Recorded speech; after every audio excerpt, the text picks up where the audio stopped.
¿Qué tal? Buenas noches, señoras y señores. Cada año se detectan en España entre 25.000 y 30.000 nuevos casos de cáncer de colon, que es el segundo tipo de cáncer más frecuente en los países desarrollados. Pero no estamos aquí para asustar a nadie ni para alarmar a nadie, sino para todo lo contrario, es decir, para contarles, entre otras cosas, que este tipo de enfermedades tiene una tasa de curación cada vez más alta, sobre todo si se detectan precozmente, ¿no? Las enfermedades del colon, de las endoscopias, de la prevención sobre todo, vamos a hablar en esta edición de Encantados de Cuidarte, para la que contamos con la presencia, como cada semana, de los doctores Juan de Dios González y Juan Enrique Pereñíguez. Ambos son especialistas en medicina familiar y comunitaria. Buenas noches. Hola, buenas noches. Bienvenidos. Y hoy traen como invitada a la doctora Akiko Ono, que es especialista en aparato digestivo del Hospital Universitario Virgen de la Rexaca. Doctora, buenas noches. Buenas noches. Encantados de tenerle con nosotros. Gracias por la invitación. Vamos a comenzar, pregunto yo primero, o nos contáis por qué hemos elegido este asunto.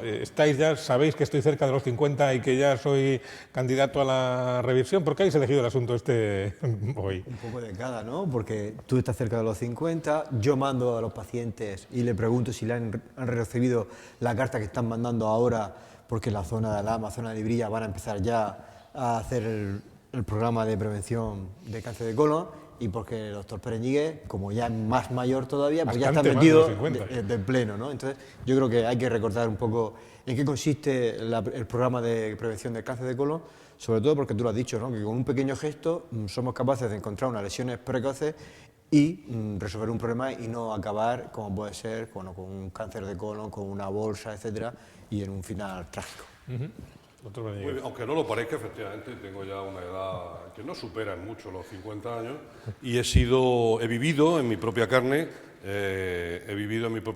todo lo que, por parte de padre, incluso personalmente, pues muchas de las experiencias que vamos a contar.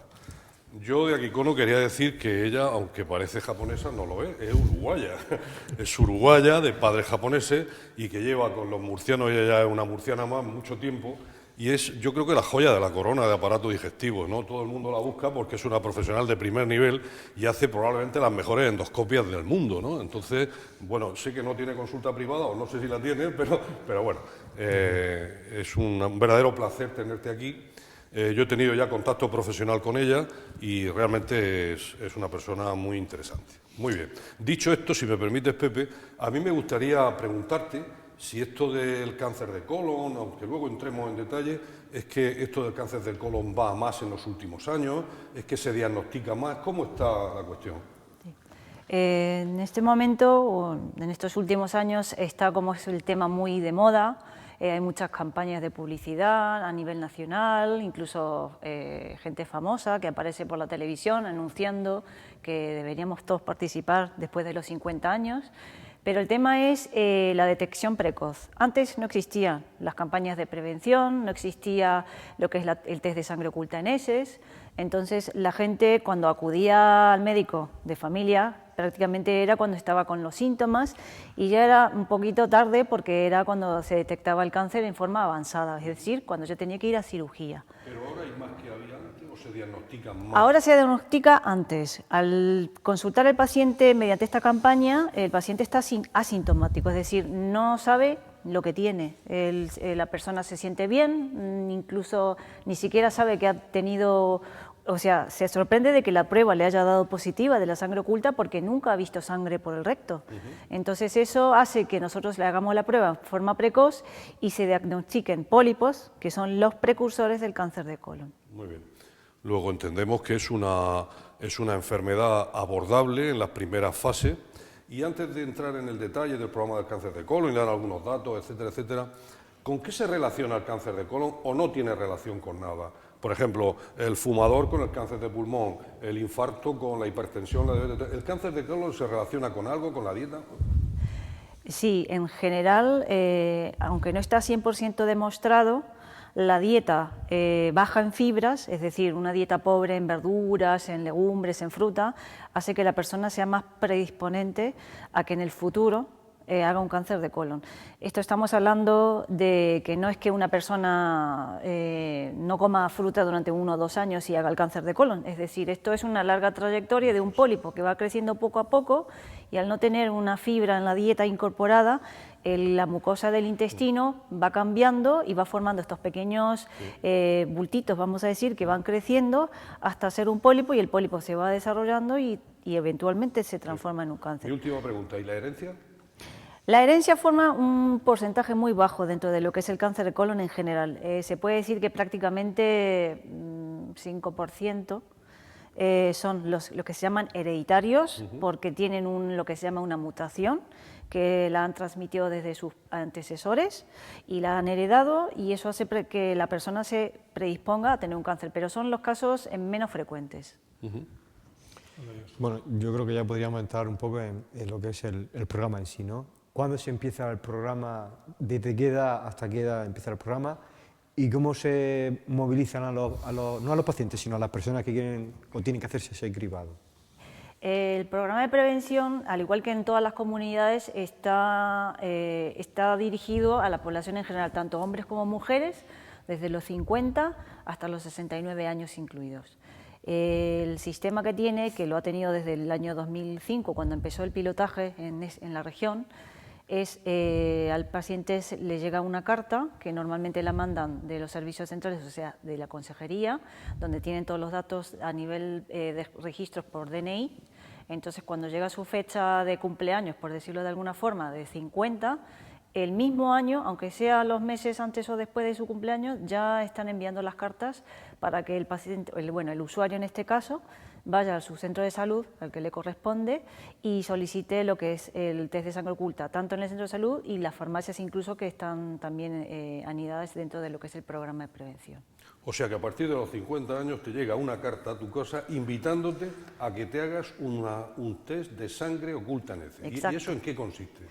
El test es muy sencillo, simplemente es como una especie de, como un pinchito de plástico, que el paciente, cuando hace la defecación, tiene que pincharlo en varios sitios para que sea una muestra más representativa.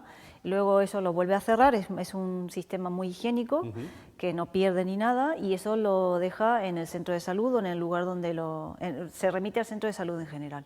Eso se manda a analizar, y cuando tienen el resultado les llega la carta donde se les avisa que tienen que acudir a determinados centros que están en diferentes hospitales según el que le corresponda, para cuando le dan la cita para hacerse la prueba de la colonoscopia. Eso en el caso de que sea positivo. En el caso de que fuera positiva, siempre. Luego, algo tan que sencillo, no es siempre. Algo tan sencillo, con perdón, como hacer una caquita, mirando al frente. Bueno, no compliquemos la cosa. Hacer una caquita y con una simple vara de... Un palito de plástico, se pincha 5 veces y se mete en otro tubo. Punto final. Se lleva al centro de salud y se ha acabado. Eso es lo que tiene que hacer el usuario. Por ejemplo, cuando lo comparamos con el cáncer de mama, hay que ir, hay que poner una mama, hay que aplastar una mama, es decir, mucho más, digamos, complejo y mucho más. Y la verdad es que el cáncer de mama en la prevención se hace y se hace bien, aunque ahora estamos viendo que el personal tiene dificultades otra vez para incluirse en la prevención del cáncer de mama, pero el tema del cáncer de colon, que es lo que nos preocupa, es tan sencillo como eso. Y yo creo que sería el momento, antes de seguir avanzando, de cómo estamos en la región de Murcia. Sí. Doctor Pereñigue, doctora, y en el caso de que la prueba de sangre oculta en heces sea negativa, como ocurre, imagino, en la mayoría de los casos, esa prueba hay que hacerla después año tras año. Se hace todos los años hasta que el usuario tenga 69 años. Hasta los 61. Sí. A partir de los 61 es que no es probable 69. que 69. A partir de esa edad es que no es probable, que es menos probable que aparezca. Baja la incidencia muchísimo. Entonces, si desde los 50 a los 69 no ha tenido un cáncer de colon, es muy poco probable que lo desarrolle después. Se hace, y cada 2 años se va repitiendo la pruebecita de la sangre oculta en heces. Cada 2 años.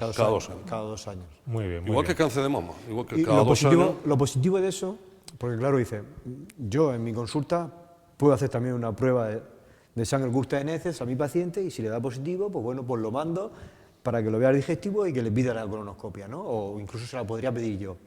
Pero claro, eso, como es un programa, tiene una ventaja, que todo es mucho más automático y muchísimo más rápido, porque ya tiene unos canales propios muy diferentes a los que puede ser un paciente que yo derive de mi consulta para solucionar el problema cuanto antes. Si estamos hablando de que yo le hago la prueba de curta de neces a mi paciente, me llega el resultado, pongamos, 10 días, es positivo, yo lo mando al digestivo o le hago la colonoscopia, pueden pasar ahí 3, 4, 5 6, o 6 meses.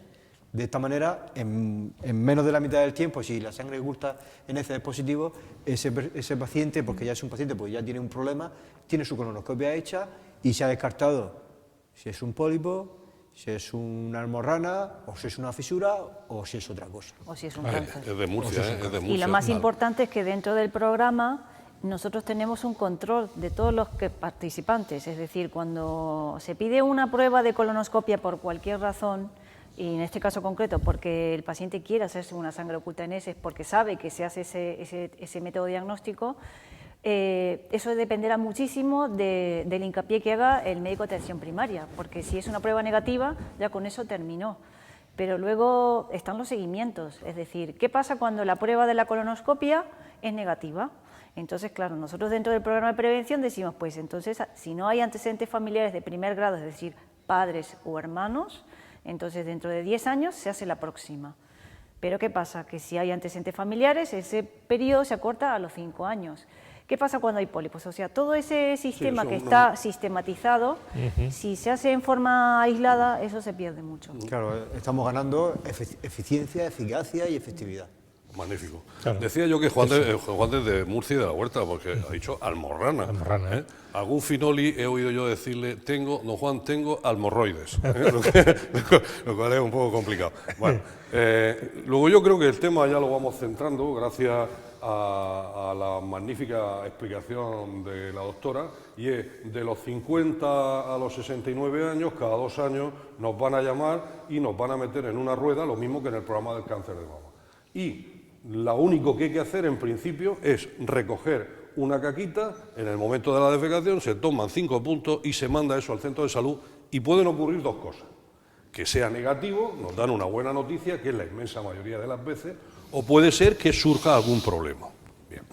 Ahora hablaremos de los problemas. Yo quería centrar un poco el tema para saber de las magnitudes de las que estamos hablando. El doctor Cruzado, que es uno de los encargados del programa de prevención de cáncer de colon, que estuvo hace unos años con nosotros aquí hablando precisamente de esto, pues me ha mandado unos datos, bueno, unos datos exhaustivos, que yo no voy a comentar naturalmente, y solamente decir una cosa, ¿no? La participación total de los murcianos en el programa entre el año 2012 y 2013, la participación, es decir, de las 100 personas que se han mandado, se han analizado o han ido a hacerse este programa el 37%. De cada 100, el 37. Estamos hablando de un porcentaje bajo. Yo creo que efectivamente los médicos de atención primaria tienen que hacer más porque la gente vaya. Pero también creo que es una responsabilidad de la administración, lo mismo que se hace en campañas para otro tipo de cuestiones muy interesantes. Tenemos que meter en la cabeza de los murcianos que lo mismo que el cáncer de mama, el cáncer de colon, que es un cáncer frecuente, ahí está y podemos darle solución.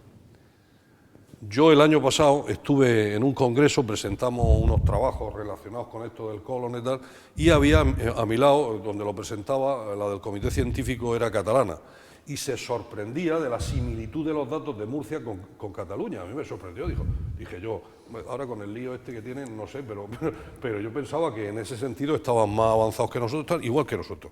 Sin embargo, doctora, ¿por qué se explica usted que a lo mejor en el País Vasco están en unos porcentajes de más del 90% de participación de la gente?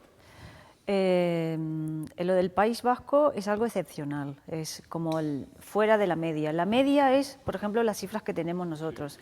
De la población general, es verdad que en las campañas de prevención no participa mucha gente. Entre los 38 y 40% es lo que ronda en general en todas las comunidades autónomas. ¿Por qué en el País Vasco tienen tan alta tasa de participación? Es un misterio, ni siquiera los mismos, las personas o los médicos que llevan el tema de la prevención en el País Vasco saben, pero que es que la población en sí es muy consciente de la importancia de hacerse la prevención. Yo creo que pasa por ahí también. El tema de la prevención del cáncer de colon, sobre todo, no tanto de la mama, que ya lleva muchos años, pero el colon es como que recién ahora la gente es más consciente de lo que es tener un pólipo, de que tiene que hacerse revisiones y todo esto. Bueno, pues está claro, ¿no?, que es una cosa positiva. Pero en la región de Murcia, ¿cualquier murciano que viva en cualquier zona se puede hacer o puede entrar en este programa, o solamente hay 2 o 3 áreas? Porque yo sé que al principio se empezó a pilotar en la zona del Morales Meseguer, luego se fue extendiendo a la zona de la Risaca, incluso hace unos años estaba en la zona de Cartagena, con perspectiva que se ampliara a toda la región, pero se ha ampliado a toda la región, se ha recortado porque hace unos meses o hace un año se decía que se iba a anular ese programa. ¿Cómo está hoy el día? El estado actual. En realidad el programa sigue en marcha, simplemente que no se puede hacer una captación global de toda la población, sino que hay que dividirla por áreas. Entonces, incluso el área que corresponde a nuestro hospital, concretamente la Risaca, es muy extensa, lleva muchísimos centros de salud, y a su vez cada centro de salud lleva muchísimos pacientes. Con lo cual, la zona, por decirlo, central, o la zona de Murcia Centro, es la que todavía, que es la que está más densa, más masificada, es la que no ha entrado todavía en el programa de prevención. Se ha empezado por la periferia, por decirlo de alguna forma, de las zonas de Alhama, de Mula, de toda la zona del Valle de Ricote, y todavía faltan muchísimas zonas que todavía no están cribadas, por decirlo de alguna forma, que no han participado. La gente sabe que existe la campaña, pero hay muchísima gente que no le ha llegado la carta aún. Es porque todavía no ha llegado ahí. Pero se supone que llegará. Que llegará. Bueno, estamos confiados. Yo, mi opinión, como la de todo el mundo sabe que todo este tipo de cuestiones tiene un costo, pero esto es un tema que hay que solucionar cuanto antes porque no puede haber murcianos de 1 de diciembre. Yo creo que ese es el discurso que tú apuntabas y que es un tema que queda claro. Es decir, las murcianas tienen acceso inmediatamente, y que además porque tiene que ser a un tema preventivo como es el tema del cribado de cáncer de mama. Creo que los murcianos, si en unas áreas se puede hacer esto, hay que hacer el esfuerzo para que temas que son tan sensibles a la población y que tan buen resultado lleguen cuanto antes a la ciudadanía y a los profesionales. Esa es mi opinión. Y dicho esto, entonces llega el doctor González, que ha cumplido, bueno, en breve cumplirá esa edad límite de 50 años, 50 años, y recibe de la consejería, una nota invitándole a participar en el programa de cribado de cáncer de colon, ¿no? Entonces, él es un hombre obediente, además tremendamente disciplinado, y dada la trascendencia que tiene el motivo por lo que se le pide su colaboración, que es su propia salud, hace su caquita, la pincha 5 veces, lo mete en un tubito y lo manda donde le indican donde hay que llevarlo al centro de salud. Bien, eso sufre su proceso, llega a su proceso, y la inmensa mayoría de las veces ocurrirá que es negativo y recibirá una nota diciendo: doctor González, es negativo. Pero en un porcentaje que se calcula aproximadamente en un 10% de las pruebas, que se hace, sale positivo. Doctora Ono, ¿qué hacemos? El hecho de que sea positiva un test de sangre oculta en ese significa ¿Eso de la sangre que oculta a veces qué es? el paciente o el usuario en este caso no tiene por qué saber, o sea, puede ser que nunca haya tenido una defecación con sangre, o que nunca haya echado sangre por el culete, pero la prueba de la sangre oculta es tan sensible porque lleva como un anticuerpo que lo que hace es que detecta... Pero que es sangre en muy poca cantidad. Claro, no es sangre que oculta significa lo que dice la palabra, claro, que el paciente no la ve, pero que está dentro del intestino y que hay que estudiarlo. Eso es. Que no significa precisamente que porque tenga positiva la prueba... tenga un cáncer. Eso es, que es lo más importante para aclarar. El test de sangre oculta en heces puede ser positivo por diferentes causas. Muchas veces es porque tiene un sangrado por hemorroides, pero en esos casos muchas veces la mayoría de las personas ya saben que son portadoras de hemorroides, otras veces no lo saben, se hacen la prueba y se encuentran que tienen hemorroides que se llaman internas, es decir, no se ven, pero tampoco se aprecian, pero al hacerse las pruebas se encuentra. A veces son lo que se llaman los divertículos, que son como unos pequeños saquitos que salen en el intestino, que cuando se inflama mucho podría llegar a sangrar, no de una forma muy llamativa, pero que lo detecta la prueba de las heces. los pólipos, que no todos los pólipos son malignos, es decir, los pólipos, hay diferentes tipos de pólipos y según el tamaño, según el tipo histológico, eso hace que tenga que llevar los controles correspondientes una vez que se quitan y en el peor de los casos puede ser un cáncer. Muy bien. Entonces, bueno, esos son las posibilidades y entonces para salir de duda, ¿qué hacemos? Ustedes nos llaman. En el proceso del cribado, en el programa de cribado, eso ya está automatizado en el sentido de que el paciente que tiene la carta, el usuario que le llega la prueba positiva ya deja de ser un usuario y se convierte en un paciente. El paciente es citado desde el hospital correspondiente a una consulta que no es de un médico, sino que es un enfermero, en este caso un enfermero que viene de la consejería, que está capacitado y está formado para atender a esa persona y para solucionar todas las dudas que tenga referente a, primero, a tranquilizar y a decirle y aclararle que no toda prueba positiva es igual a un cáncer, sino que hay que estudiarlo, que hay que saber cuál es la causa y por eso hay que hacerse lo que se llama la colonoscopia. La colonoscopia es la única prueba que le va a decir qué es lo que tiene dentro del intestino que le ha causado ese sangrado que no sabía que tenía. Por eso se la sangre oculta. Y el doctor González, que apenas conoce esto, ¿qué es una colonoscopia?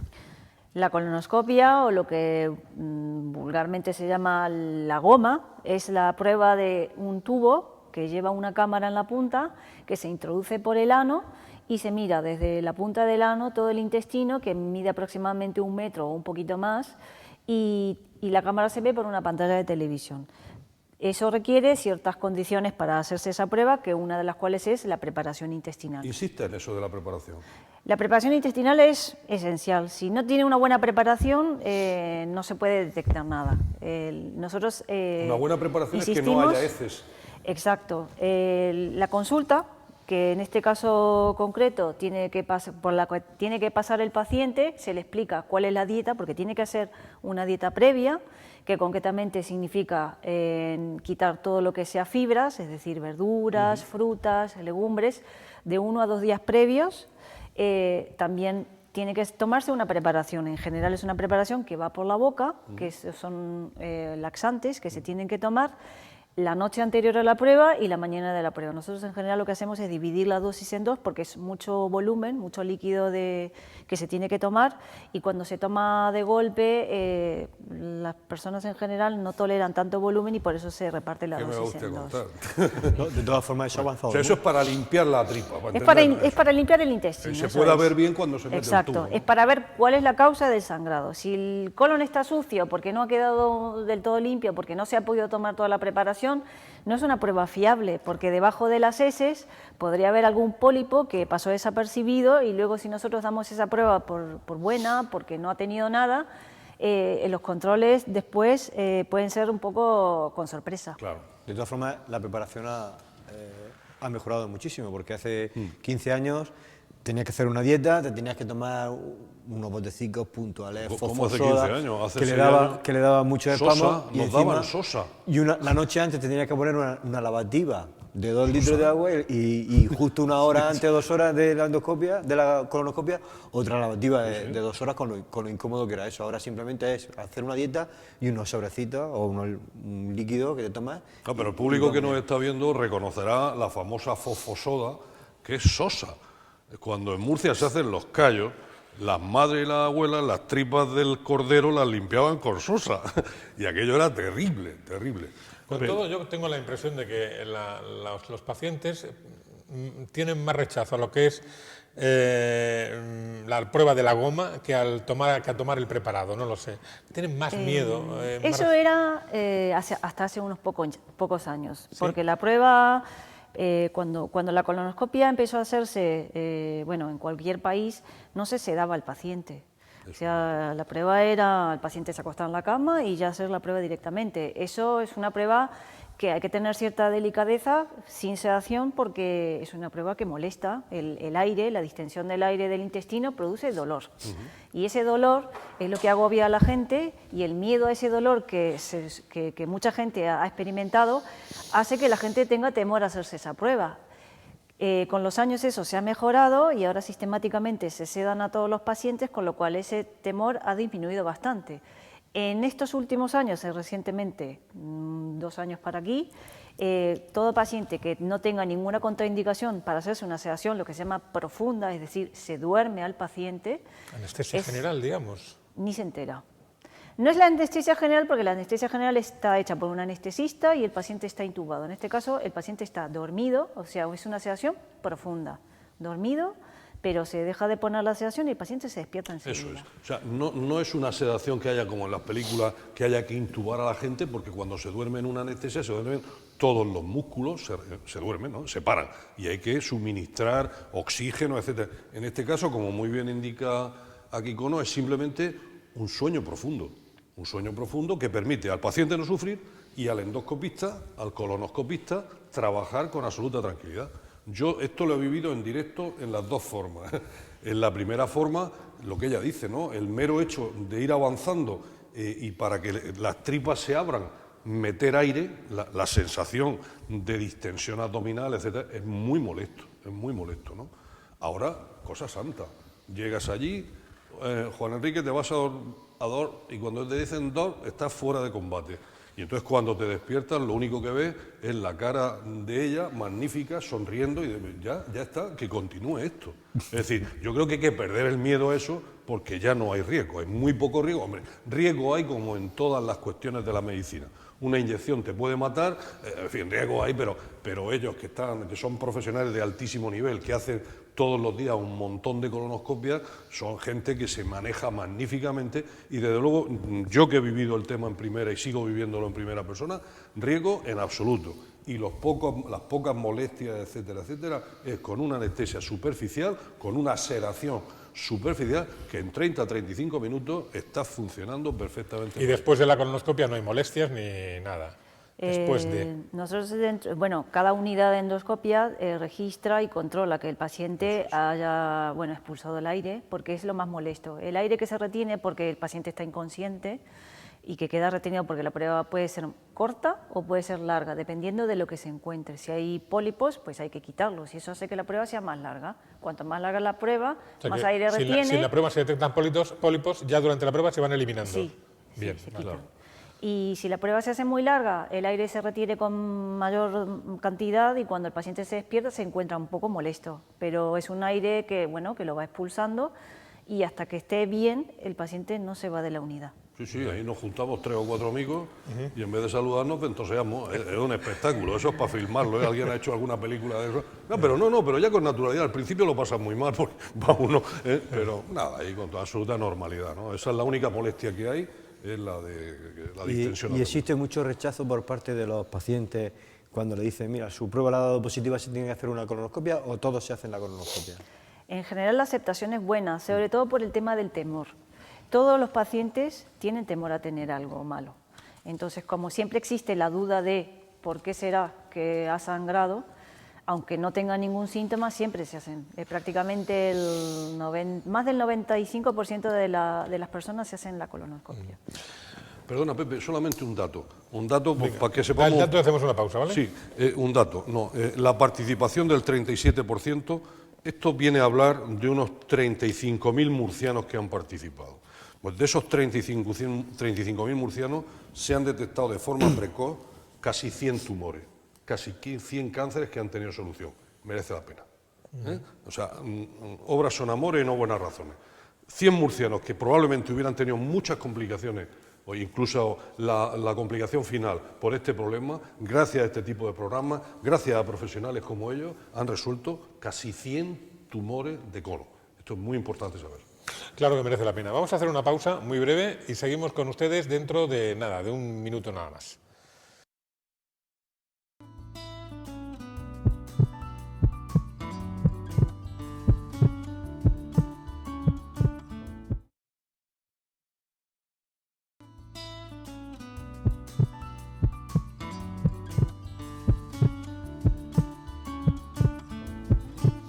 Estamos en la segunda parte de Encantados de Cuidarte en Televisión Murciana. Esta semana hablando con la doctora Akiko Ono, especialista en aparato digestivo del Hospital Virgen de la Rixaca, y con los doctores Pereñíguez y González. Y estamos hablando del cáncer de colon, del programa de prevención del cáncer de colon, del que ya hemos aprendido muchas cosas esta noche. Nos quedan algunas más, ahora avanzaremos en la conversación, pero queremos responder a una pregunta de entre las varias que nos han llegado a través del correo electrónico. Saben que tenemos un canal de comunicación con este programa, que es el correo electrónico cuidarte@televisiónmurciana.es, cuidarte@televisiónmurciana.es, lo están viendo en el faldón que aparece en pantalla. Hemos dicho y lo repetimos ahora que no podemos hacer un consultorio, que es inútil, absurdo hacer un consultorio médico a través de la televisión, porque los médicos tienen que ver, tienen que tocar, tienen que saber su historial clínico, y dar una respuesta por la tele es tremendamente complicado, pero sí que podemos responder a algunas preguntas como la que nos ha planteado una espectadora que nos ha preguntado, le han recomendado a ella que tenga un tensiómetro doméstico, de esto que tenemos en casa para llevar el control de la tensión, y no sabe cuál comprar. Y le hemos pedido al doctor González que nos ofrezca un asesoramiento en esta materia. Doctor González. Ha sido cientos de miles de correos, ¿no, Juan? Tú estabas soñando, creo, no son tanto. Bueno, yo tampoco vayamos a- 53, no, 53. a bloquear Los el mismos, correo. los mismos años que tengo yo, ¿no? Que por cierto, me va a llegar una carta de la Consejería de Sanidad diciéndome que cómo me conservo tan bien, ¿no? Porque no se creen Como que las tengo... momias, como las Efectivamente. momias. Pues sí, Pepe, una de las consultas que ha venido es, me quiero comprar un aparato para controlarme la tensión arterial en casa, ¿cuál me compro, no? Bien, dentro de lo que los médicos de familia llamamos el autocuidado, una de las mejores medidas que podemos hacer es tener un tensiómetro en nuestra casa, sobre todo si ya estamos diagnosticados de hipertensión arterial. Sobre todo porque la tensión arterial que nos vamos a tomar en casa es la real, ¿no? Porque es la que es la que nos estamos tomando en el día a día, lo que hacemos en el día a día, no cuando vamos al médico, que a algunas personas les sube la tensión cuando ven las batas blancas.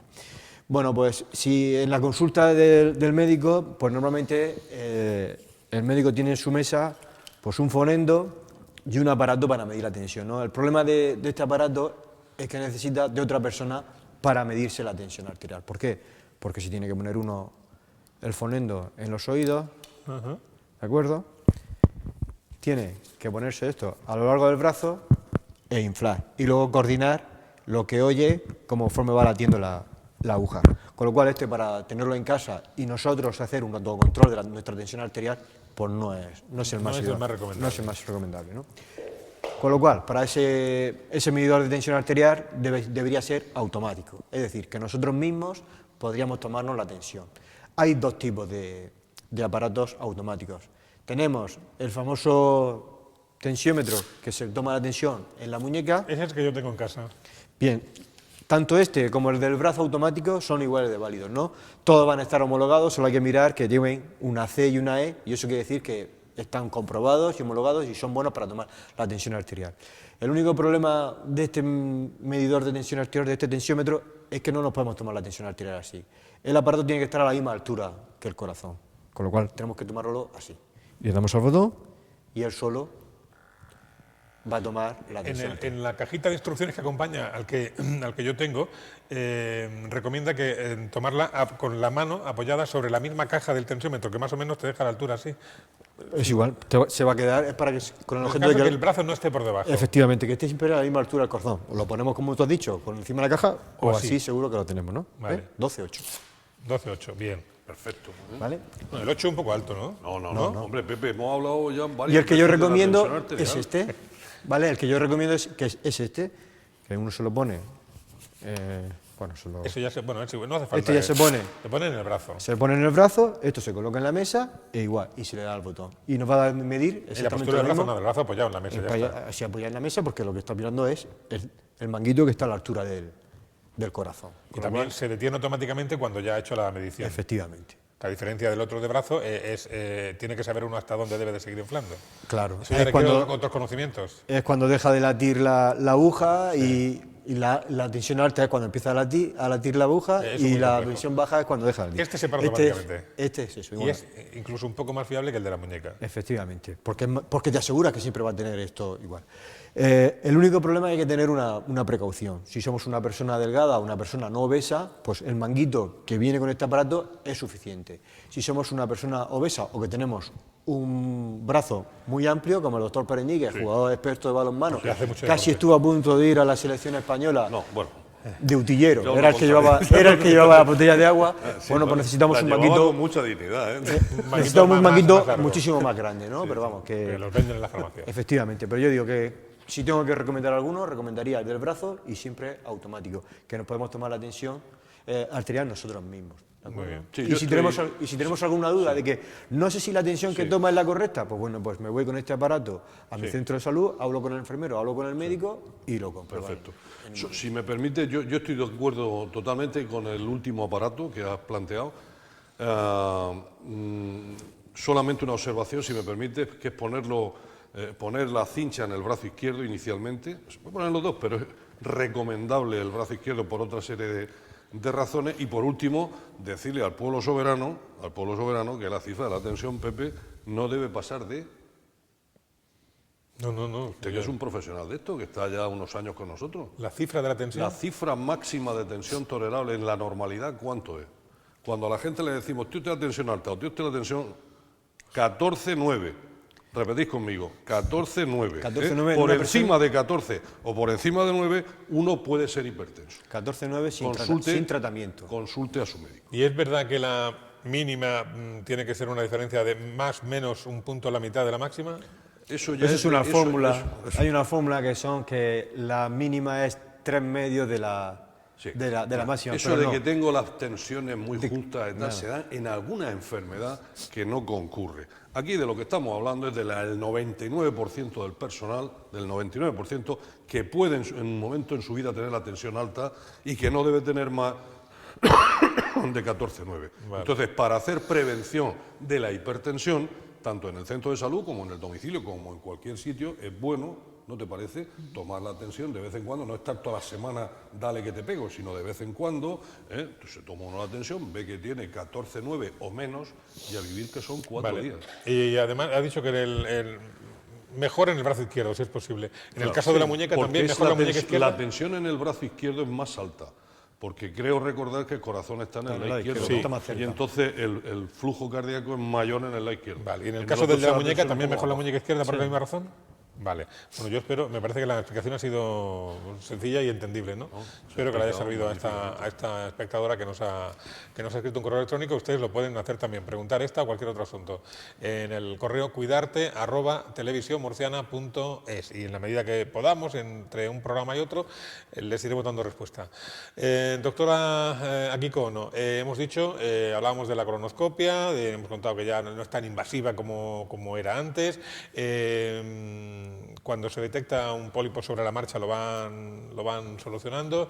Cuando hay un problema mayor debemos de incidir en que si la detección es precoz, la posibilidad de curación de ese tumor o de ese cáncer se eleva exponencialmente, ¿verdad? Exacto. Cuando nosotros hacemos una colonoscopia nos podemos encontrar con diferentes situaciones, como habíamos dicho. Si nos centramos en el tema que está más relacionado con el cáncer de colon, hablamos de lo que son los precursores, que son los pólipos. Los pólipos pueden clasificarse de dos tipos en general, los benignos y los malignos. Pero a su vez dentro de los que son los benignos están los puramente benignos, por decirlo de alguna forma, que son los pólipos hiperplásicos, que esos, por más que crezcan o por más que se multipliquen, nunca van a evolucionar al cáncer de colon si cumplen ciertos requisitos, es decir, los que están cerca del ano, del recto, que son muy pequeñitos y en que en general son pólipos que salen por la edad. La mucosa del colon se envejece y entonces hace como unas protrusiones que al analizarlas son tejido hiperplásico y que porque tienen forma de pólipos se llaman pólipos hiperplásicos. Esos no son para preocuparse, porque esos pólipos incluso puede ser que le pase a alguna persona que le dice, sí, tengo pólipos hiperplásicos y no me los han quitado. Digo, eso no es para preocuparse, porque probablemente eso nunca va a evolucionar. Diferente es lo que se llama el famoso adenoma. El adenoma de colon es el precursor del cáncer de colon. Los adenomas, que son los que nosotros, el objetivo de la colonoscopia de prevención es quitar estos adenomas, que son los que en el futuro, si no se quitan, evolucionarán a un cáncer de colon. Porque el cáncer de colon tampoco es un cáncer que sale de un día para el otro, ni de un año para el otro, sino que es el pólipo adenomatoso que con el tiempo va creciendo y al irse creciendo, va a dar síntomas, que es cuando ya tiene un tamaño significativo, es decir, cuando ya mide más de 3-4 centímetros, y ya es un tema que no se puede quitar por endoscopia, sino que hay que operar. ¿Qué pasa? Que los pólipos a veces, a pesar de tener un pequeño tamaño, pueden tener células cancerígenas, es decir, se quita un pólipo de 1 centímetro o de 15 milímetros y resulta que tiene lo que se llama el carcinoma. Pero ese carcinoma, si es un carcinoma que está limitado a la zona donde se quitó y donde se, como quien dice, lo que se llama la polipectomía, es coger un lazo, quemarlo con electrocauterización y resecarlo. Cuando eso se analiza, eso puede ser un adenoma, puede ser un carcinoma o un adenoma con un carcinoma que está superficialmente. Si es un carcinoma que está en esas condiciones, ese paciente está curado. Sí, tuvo un pólipo con un cáncer, ese es un pólipo maligno, que se llama en general, pero es un pólipo que se ha quitado, que donde se quitó, donde se cortó, está limpio y ese paciente está curado de ese carcinoma. Lo importante de estos tipos de pólipos es que con los años pueden volver a salir y por eso están las revisiones, es decir, un paciente que ha tenido adenomas tiene sus seguimientos, dependerá del número de pólipos que ha tenido, del número de adenomas, del tamaño de los adenomas y de si alguno ha tenido un carcinoma o no. Muy bien, magnífico. Yo creo que ese es el gran éxito del programa, localizar o detectar carcinomas in situ que nada más que con la polipectomía están curados. Claro. Y no tenemos que entrar en una cirugía que luego puede ser muy agresiva, que tienes que llevar una bolsa X meses, después volver a operarte para quitarte la bolsa, etcétera. Yo creo que ese es el gran éxito de todos los programas de prevención y en especial de este, ¿no? Detectar... Pero que con todo el problema de las bolsas, ahí está la gente viviendo. Es decir, no, es que la bolsa, la bolsa no deja de ser un elemento, una molestia, etcétera, etcétera. Está el personal funcionando y viviendo, etcétera. Yo quería hacer una pregunta, porque yo me dedico ya a esto de la medicina unos años, pocos. Yo recuerdo cuando estudiábamos el cáncer de colon, que había un montón de síntomas a partir de una determinada edad, de los 45 años, aquello de las fases de estreñimiento, las fases de diarrea, las fases de dolor, etcétera. ¿Eso lo veis ahora? Eso se sigue viendo. Se sigue viendo, ¿no? ¿Y cuáles son esos síntomas? El tema es, estamos hablando ya de o pólipos muy grandes o eventualmente de un cáncer. Pero no todo paciente que tiene una alteración del hábito intestinal va a tener un cáncer. Es decir, cuando una persona tiene 30 años o 40 años y dice, pues me ha cambiado el hábito intestinal y ahora estoy más estreñido, cuando hasta hace 6 meses iba bien, iba todos los días. Eso no hay que pensar que tiene un cáncer de colon. Primero hay que ver los antecedentes, en el sentido de si ha cambiado la medicación, si ha cambiado la dieta, o sea, hay muchas causas por las cuales puede cambiar el hábito intestinal. Diferente ya es si ha tenido un sangrado. El sangrado ya es un síntoma que hay que tener un poco de, prestarle por supuesto atención. No es lo mismo tener un sangrado un paciente que se sabe que tiene hemorroides y que le han sangrado de un paciente que nunca ha tenido hemorroides y que, sobre todo en especial, cuando tiene ya 50 años, porque en esos casos probablemente haya que hacer, es decir, seguramente hay que hacer la colonoscopia, si consulta porque ha tenido sangrado, que es diferente del paciente que le llega la carta que no ha tenido síntomas. El paciente que está sintomático, es decir, directamente ha notado que ha tenido un sangrado, directamente ha notado que ya ha perdido peso o que tiene un dolor abdominal muy fuerte que a pesar de corregir la dieta, de corregir su estreñimiento, no mejora, o sea, una anemia en un hombre, eso es importante, eso hay que estudiarlo con una colonoscopia. Yo, si me permite hacer una pequeña observación, ya por el tiempo, la experiencia que tenemos en esto, para mí los tumores más desagradables del colon que he localizado finalmente ha sido en la confianza de que era una hemorroide. No, es una hemorroide cuando hago caca sangro, pero es la hemorroide. Y luego nos hemos llevado, no muchas, pero alguna sorpresa increíble, ¿no? Yo estoy totalmente contigo, es decir, ante un sangrado hay que consultar. Y no demos vueltas, que hay que consultar al médico y hay que meter un dedo, o mejor meter el dedo que no meter la pata. Eso es. Y esto es así. No, yo no sé si estamos ya terminando. Creo que debiéramos de hacer, siempre lo hacemos, un poco de hincapié en el tema de la prevención. ¿Se puede, de alguna forma, prevenir las enfermedades del colon? Mediante algo apuntaba usted antes, hábitos de vida saludables, la dieta y todo eso. ¿Hay alguna forma de medidas de prevención para evitar que en el futuro, evitar en lo posible, aparezcan enfermedades en el colon? La prevención primaria, es decir, hábitos que puedan prevenir el cáncer y concretamente el colon en general, tendría que ser un hábito que se cambie desde la juventud, es decir, de nada sirve que una persona tiene 50 años y se vuelva vegetariano porque ya su genética en 50 años ha cambiado muchísimo. Es decir, uno nace con determinado colon y ese colon se expone a diferentes tipos de alimentos. Por ejemplo, lo que predispone al pólipo, que es el que en el futuro va a ser el cáncer, la carne muy grasosa o incluso no solo la carne, sino la dieta pobre en fibras. Si uno se expone a eso desde los 10, 15 años hasta los 50, esa persona tiene muy alta probabilidad de desarrollar un pólipo y de que ese pólipo después, si no se previene mediante esta campaña o cualquier colonoscopia que se pudiera hacer, puede evolucionar a un cáncer. Y aquí, si no ¿tú consulta. recomendarías la dieta mediterránea, el cerdo que nos acompaña? No, lo digo porque es que eso es lo que comemos los murcianos y lo que comemos los mediterráneos. Es decir, los garbanzos, las alubias, ese tipo de dieta mediterránea y luego el cerdo. Pero la dieta mediterránea contempla las verduras y contempla Claro, la fruta. claro, no, pues por eso lo digo. Digo, si la dieta mediterránea, ella la recomendaría como todo. Claro, yo siempre la dieta mediterránea creo que es la mejor dieta del mundo, en el sentido de que es la más sana, es la más equilibrada, porque es completa. Lamentablemente ahora estamos hablando de que nuestros hijos no están haciendo una dieta mediterránea. Están mucho por las hamburguesas, la comida rápida, mucha grasa saturada, o sea, todo eso que hace que esos hábitos que se crean desde pequeños, si se mantienen durante la adultez, ya son candidatos a que en cualquier momento hagan un pólipo.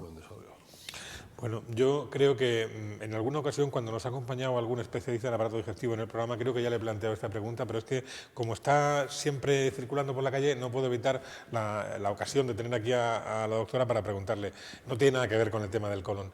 Esto del virus que están los niños y los adultos que muy frecuentemente con diarrea, con cólicos, que están un día o 2 o 3 de esa manera, y se dice, es que tengo el virus, es que me ha dicho el médico que es un virus, el virus, y está el virus, nadie sabe lo que es el virus, pero todos tenemos el virus.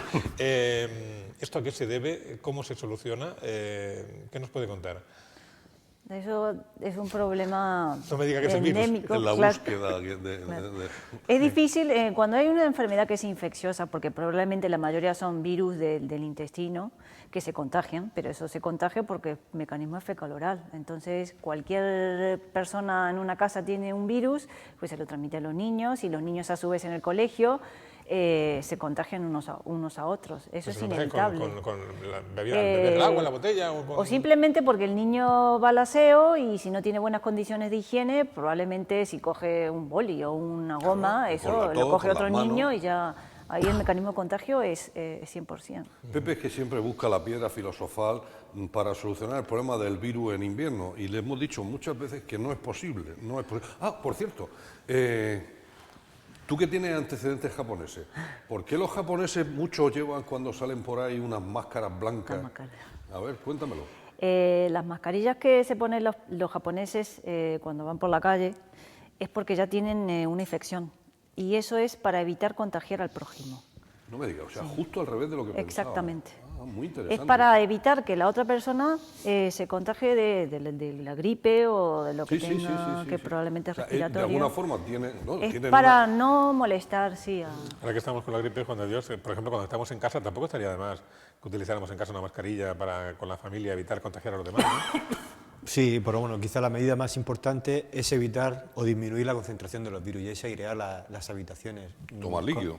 Tomar mucho líquido para que la carga viral que tengamos en nuestro cuerpo vaya más diluida y luego abrir las ventanas por la mañana para que se renueve el aire, que disminuye la concentración del virus de la gripe en esa habitación y la posibilidad de contagio es muchísimo menor.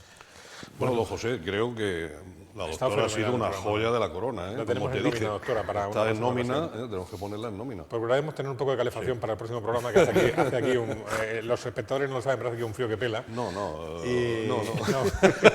Estamos inmóviles por eso, pero procuraremos solucionar eso, pero la fichamos para una próxima ocasión, ¿le parece? Muchas gracias. De momento, hoy le agradecemos mucho que nos haya acompañado y nos haya ilustrado un poco sobre el programa de cáncer de colon y yo espero que hayamos convencido a alguien de los que esté dudoso con ir al médico y hacerse la prueba de heces y tal, a que lo haga, que no pasa nada y que se pueden solucionar muchos problemas a tiempo. ¿Verdad que sí? Seguro que sí. Muy amable, muchas gracias. Gracias. Doctor Pereñique, muchas gracias. A vosotros. Doctor González, la semana que viene, farmacia. farmacia comunitaria, hablaremos un poco de cómo va lo de la receta electrónica y cuál es el papel del farmacéutico en la prevención y promoción de la salud, etcétera. Sí. Tengo que preguntar yo, ¿qué farmacéutico viene? ¿Lo sabemos ya o todavía El no? secretario del Colegio de Farmacéuticos. Y me parece que otra de las personas que nos va a acompañar es un técnico que ha sido actor principal en la puesta en marcha de la receta electrónica. Le tengo que preguntar yo a los farmacéuticos. Últimamente me he encontrado en las farmacias que buscando algún medicamento me dicen, está en falta. No, está en falta. Hay muchos medicamentos en Hay falta. que preguntarlo, hay que en las farmacias. preguntarlo. Sí, No, sí, lo sí, porque preguntaremos. yo creo que están cambiando envases y demás y yo creo que, bueno, es una realidad, hay muchos medicamentos. Bueno, pues gracias también, hasta la semana que viene. Y a ustedes también. Nos encontramos la próxima semana, el primer pase el martes por la noche, también los miércoles por la noche, pero más tarde, en torno a las 12 más o menos, y los domingos por la tarde también estamos con ustedes repitiendo este programa. Encantados de cuidarte. Gracias y hasta la próxima.